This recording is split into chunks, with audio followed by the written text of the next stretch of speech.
welcome to the debate. I want you to imagine, just for a second, that you are standing at the helm of this massive vessel. Okay, I'm picturing it. Right, and you are cutting through the water at just an incredible velocity. The engines are flawless and your momentum is absolute. But suddenly, a really dense fog rolls in. Oh, that's never good. Exactly. The instruments start conflicting, the horizon completely disappears, and in that exact moment, as the captain, you face a really profound choice. Do you trust the sheer momentum and the last known trajectory of your vessel to, adapt and punch through that fog? Or do you drop the sails, lose all your speed, and structurally enforce a mandatory pause to wait for clarity? Because, if you don't drop the sails, you might drive the ship straight into a reef at maximum velocity. Right, exactly. But today, our ship is the global economy, and our engine is continuous machine speed computation. We're stepping into the shoes of institutional architects today, tasked with designing the foundational survival infrastructure of an advanced civilization. That's a huge task. It really is. And our central question is this. Is a future civilization better protected by the continuous, adaptive computational speed of binary logic, or by structurally enforcing a mandatory pause under uncertainty, a mechanism known as the epistemic hold in ternary logic? I represent the position that continuous binary execution, rapid capability, and machine speed adaptation are what actually ensure a civilization's survival. And I represent the position that the epistemic hold, which is a mathematically and physically enforced hesitation, is civilization's most vital protection.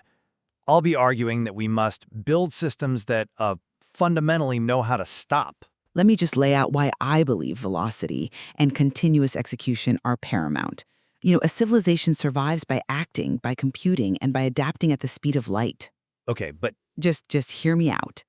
In our current binary infrastructure, automated systems are constantly processing reality. They're iterating and solving problems in real time. I defend binary logic as profoundly pragmatic because it recognizes a fundamental truth. Perfect knowledge is impossible. We live in a highly dynamic, inherently chaotic environment. But treating continuous execution as the default assumes that motion always equals progress. And it doesn't. Well, it assumes that in a complex system, freezing is fatal. Relying on uncertainty as some cozy safe harbor is a luxury that you can only really afford during peacetime. Hard-coding hesitation into the execution pipeline of a global economic system is dangerous. It risks severe economic inefficiency and ultimately total systemic deadlock exactly when you need computational solutions the most. I actually approach this from the exact opposite angle. I believe the most intelligent system is not the one that decides fastest, but the one that knows when it has not yet earned the right to decide. Interesting phrasing. Right? My position is rooted in what institutional architects call the Goukassian Vow. This outlines a core moral duty for automated systems. It says, pause when truth is uncertain. Refuse when harm is clear. Proceed where truth is. Which, sounds highly principled in theory. But how does that actually play out in a live, high-frequency environment? It plays out by recognizing that a machine that cannot pause will eventually mistake its own confidence for truth. And historically, catastrophic decisions don't stem from pure ignorance. They stem from overconfidence masquerading as knowledge. So you're saying the system is just too confident? Exactly. The epistemic hold, which is also known as state zero or the sacred zero, elevates uncertainty. It takes uncertainty from being just like an operational bug or a latency issue and gives it a constitutionally protected status. We must legally and physically enforce a hesitation state to prevent unverified momentum from dictating our future. But, if we follow that logic to its conclusion, you are effectively equating inaction with safety. And in macroeconomic practice, inaction is actually a massive risk. I wouldn't say it's a massive risk compared to the alternative. Well, let me introduce a biological analogy here. If a biological organism pauses to philosophize every time it hears an unfamiliar sound in the jungle, it gets eaten, right? It doesn't survive. In a complex adaptive system, completion is survivability. I have to reject the jungle analogy entirely. Why? Because we aren't biological organisms reacting to twigs snapping anymore. We're building civilization-scale machines capable of inflicting global financial ruin in a matter of microseconds.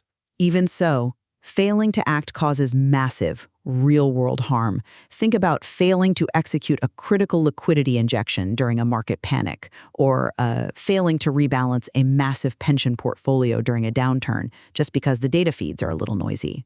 But those non-actions are deeply destructive. If the problem is that algorithms execute on bad models, how does better computation not fix bad underlying data? If your risk models are flawed, the answer is to build more adaptive, real-time binary models that can instantly reprice risk based on live data, not to just throw your hands up and freeze. Look at the 2008 financial crisis, okay? The systems didn't lack data, and they certainly didn't lack computational speed. They were absolutely confident in flawed models representing mortgage-backed securities, and they optimized for completing the trade no matter what the underlying reality was. That was a modeling issue, though. But running a faster binary algorithm on a manipulated or corrupted statistic just helps you execute the wrong decision at the speed of light. So your solution is to just force the system to halt completely? The epistemic hold does not demand perfect knowledge of the universe. It demands evidentiary perfection. Before unpausing, it demands that when uncertainty reaches a mathematically defined critical threshold, the system temporarily bows before evidence. Bows before evidence. Yes. You say inaction causes harm, but ternary logic assumes that inaction is inherently safer than unverified action. Execution without verified escrow is not speed, it is theft with good latency. Wow, theft with good latency? That is quite a statement. But you're treating this hold as a neutral harbor, and in economics, there is no such thing as neutrality. The refusal state has a massive, crushing weight of its own. When you freeze an adaptive system during a crisis, you practically guarantee a crash. Only if you view it through a binary lens. Well, to really unpack this, we need to bring this back to the listener, because we're not just talking about changing a line of software code or financial regulation here.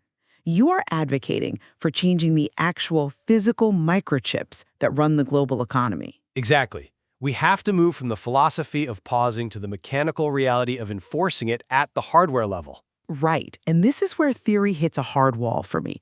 Let's talk about the threat of systemic paralysis, specifically the danger of trivial triggering. Okay, let's hear it. Imagine a mass volatility event, like the 2010 flash crash. Market dynamics are behaving in unprecedented ways across thousands of vectors. Because your integrity self-tests are threshold-based, this generates not one, but over 1,000 epistemic hold events per second. Which means 1,000 potentially fatal errors are being caught before they execute and destroy wealth. But who catches them? Under your framework, the system diligently isolates the threads, creates an immutable decision log, and escalates to human stewardship custodians. A human cannot possibly review 1,000 system errors a second during a flash crash. They aren't supposed to. But the human custodians become instantly overwhelmed. What you have effectively designed is a catastrophic denial of service, a DOS attack engineered against your own global market infrastructure exactly when continuous computational speed is needed most to find market equilibrium. If you stop pricing, you have no market. That denial of service you're describing is not a bug. It is the architecture working exactly as intended. It is a circuit breaker. If a system is generating 1,000 unresolved anomalies a second, it has absolutely no business executing irreversible economic actions. Even if the alternative is total gridlock? Yes. By forcing a halt, the system is protecting the civilization from absorbing the consequences of machine speed panic by intentionally inducing human speed panic. Inducing panic doesn't exactly sound like a sound survival strategy. It forces human beings to actually look at the anomaly, rather than letting the machine blindly trade through it. And we enforce this at the hardware level through delay-insensitive ternary logic, or DITL. Okay, let's break down what that means physically, because the move away from synchronous binary chips is, it's a radical shift. It is. In traditional binary systems, you have a global clock. That clock ticks billions of times a second, and with every tick, the logic gates have to resolve to a 1 or a 0. It forces premature certainty. Ready or not, the system moves forward. Right, it's just go, go, go. They only talk to their immediate neighbors when they have something verified to say? Precisely. And to enforce the stall, we use something called Muller C Elements. Think of it like a physical lock that requires two simultaneous keys to turn. Okay, and what are the keys? One key is the execution command, the instruction to make the trade. The other key is the cryptographic proof of the decision log. If that second key isn't physically present in the circuit, the gate is stuck in an intermediate resistance state. Stuck how? It's a physical null state at half VDD in the Memristor cells. The electrons literally cannot flow. So it physically cannot transition to the low resistance proceed state. Exactly. It cannot transition without receiving that verified cryptographic log. This is the non-negotiable architectural covenant. NL equals NA. No log equals no action. No financial transaction can computationally execute unless it has first generated a secured, immutable decision log. I understand the mechanics of it, but applying an engineering absolute to a fluid economic reality is incredibly dangerous. You are expecting complex, dynamic flow to simply halt and wait for an asynchronous hardware handshake while the rest of the global economy burns. It prevents the burning. It's like requiring a high-speed bullet train to stop at every single crossing to wait for a handwritten fax from the dispatcher confirming the track is clear. Yes, you have structurally ensured the train will never derail, but you've entirely defeated the purpose of the train. It can never get anyone to their destination on time. The bullet train isn't carrying passengers in this scenario. It's carrying the entire gross domestic product of a nation. And the tracks ahead might be missing. But by isolating threads and forcing manual multi-signature reviews every time an algorithm encounters unexpected variance, you drain the liquidity from the system. You starve the continuous feedback loops. You say the system becomes safer. I argue it becomes incredibly brittle. You know, I'd completely agree with you if the system only had one track. But have you considered how the dual-lane latency architecture actually addresses this exact bottleneck? Enlighten me? Ternary logic doesn't just have one path. It physically separates execution from governance. Think of it like a split-brain system. Okay, go on. You have the inference lane, which operates in conventional binary logic and moves incredibly fast. It generates possibilities, runs predictive models, processes data just like our systems do today. But alongside it runs the governance lane. That's the ternary constitutional domain. So one is thinking and one is checking. Yes, the inference lane proposes an action, but the governance lane dictates whether those proposals cross the execution threshold based on the Goukassian vow. But checking that safety track takes time. Even if your hardware shift to state 0, that intermediate resistance state you described, is sub-millisecond, the resolution of that hold takes an eternity in high-frequency trading terms. Getting the system back to a +1 proceed state requires logging and verification. Well, this is where the brilliance of the provisional permission token comes in. The PPT. We don't actually wait for human consensus to allow provisional flow so long as the evidentiary prerequisite is met. So what does the governance lane actually do then? It evaluates the proposal's constitutional prerequisite.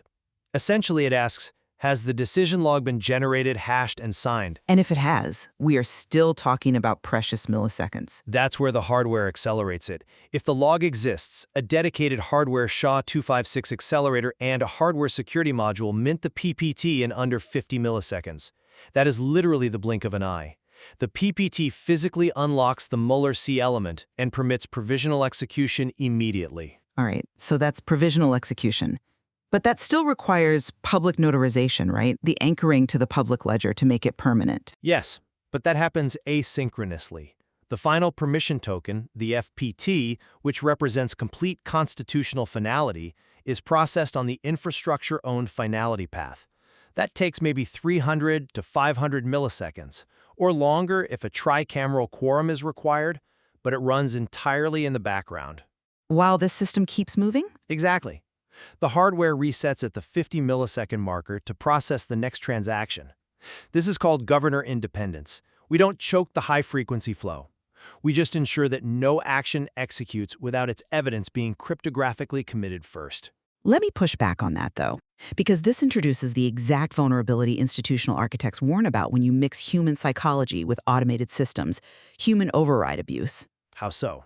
You have this provisional window, and eventually humans have to untangle the knot if the FPT requires multi-signature validation or if the system defaults to an epistemic hold.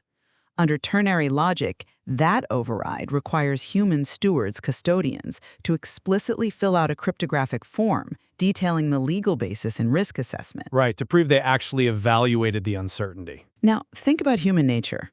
I'm struggling to reconcile your timeline here.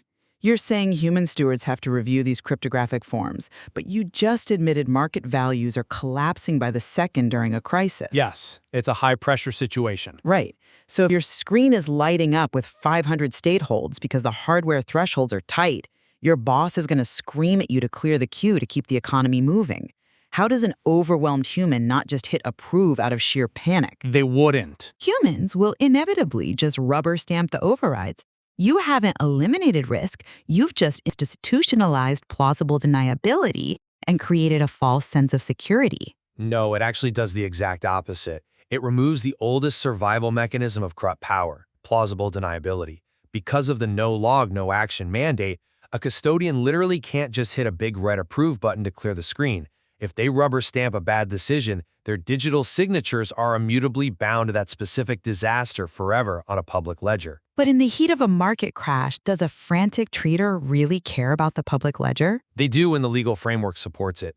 Under Federal Rule of Evidence 902, these cryptographic records are tamper-evident and immediately admissible in court. Right now, traders can hide behind the algorithm. They just say, the black box did it. The AI made a bad prediction. Which is a valid excuse in a purely binary system. But pre-action logging changes human behavior because future visibility alters present incentives.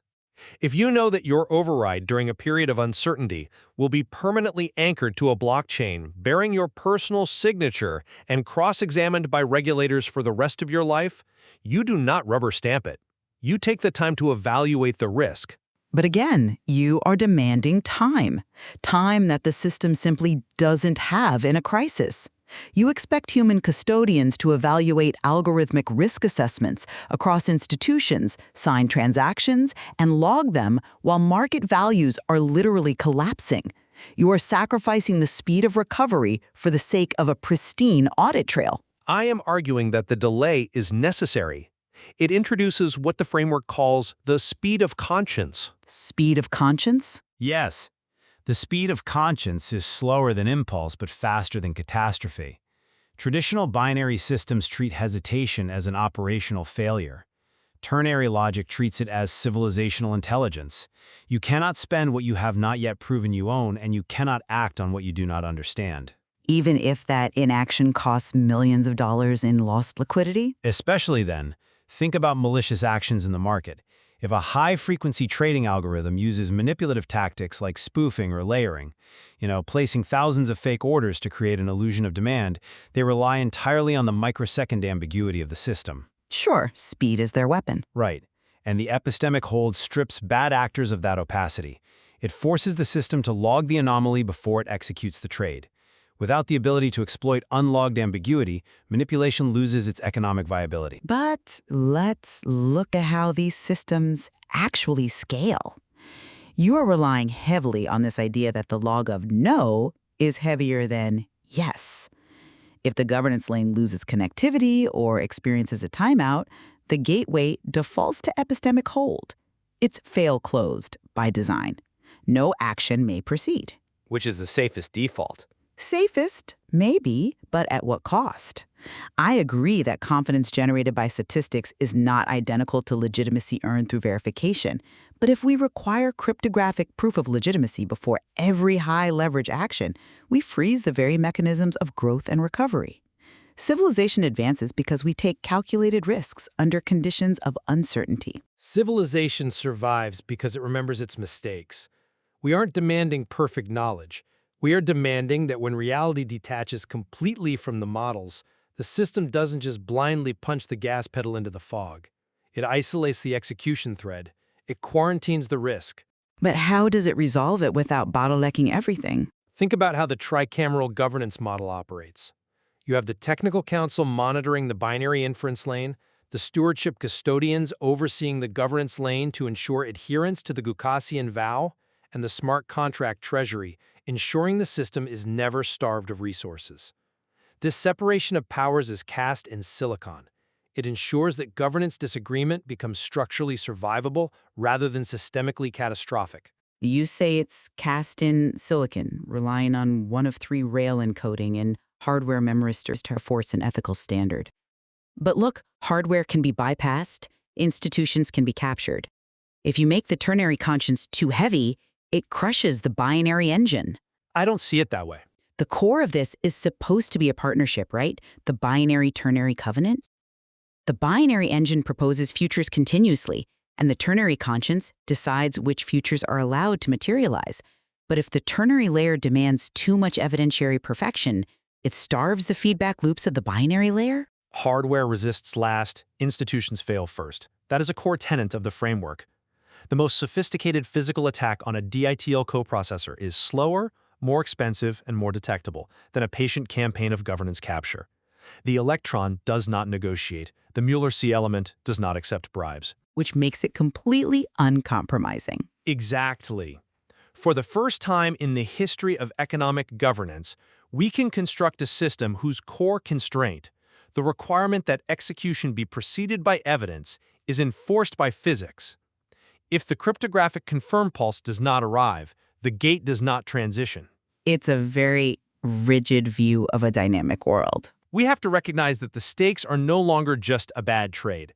We are talking about global financial ruin, algorithmic credit allocation, and autonomous monetary policy. The stakes require that accountability becomes a physical constraint of the system, much like Ohm's law for ethics. Just as an electrical circuit won't flow without a ground wire, economic execution cannot fire without an audit ground. I fundamentally disagree that elevating doubt paralyzes bad actors more than it paralyzes capability. The market demands continuous pricing to find equilibrium. You argue that the epistemic hold prevents momentum from masquerading as truth. I argue that by hard-coding hesitation, you are guaranteeing that we will not have the computational speed required to solve our way out of the next crisis. So you just want faster guessing. The solution to bad computation has always been better computation. If the models are wrong, you don't shut down the market. You feed the system better live data so it can instantly reprice the risk. But the governance lane doesn't compete with the inference lane, it constitutionalizes it. The binary lane predicts outcomes, but the ternary lane interrogates whether those outcomes deserve to become reality.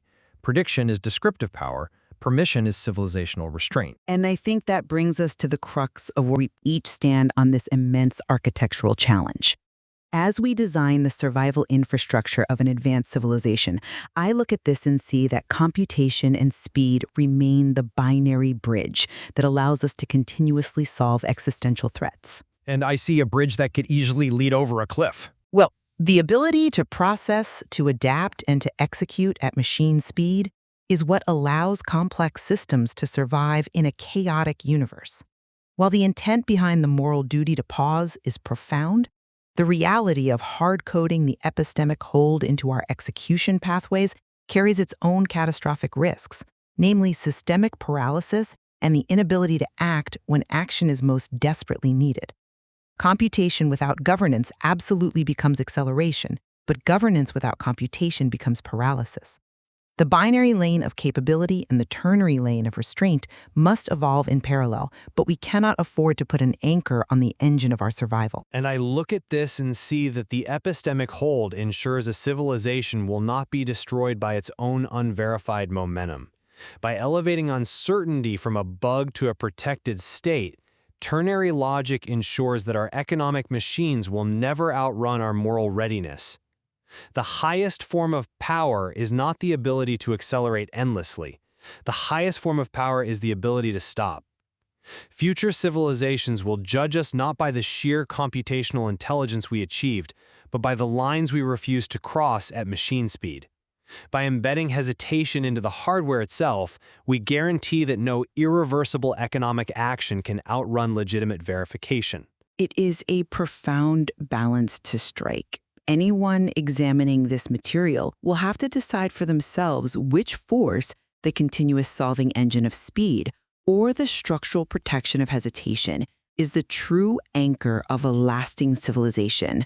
There's so much more to explore in how ternary logic forces us to rethink the very nature of action, consequence, and our moral duty to pause. Absolutely. We started by imagining a ship moving at incredible velocity suddenly swallowed by fog. The binary instinct is to trust the math, adapt, and punch through. The ternary instinct is to reef the sails, drop the anchor, and log the doubt. As we architect the infrastructure of tomorrow, we leave you with this lingering question. Is our ultimate survival dependent on how fast we can sail through the unknown, or on knowing exactly when we haven't earned the right to keep moving?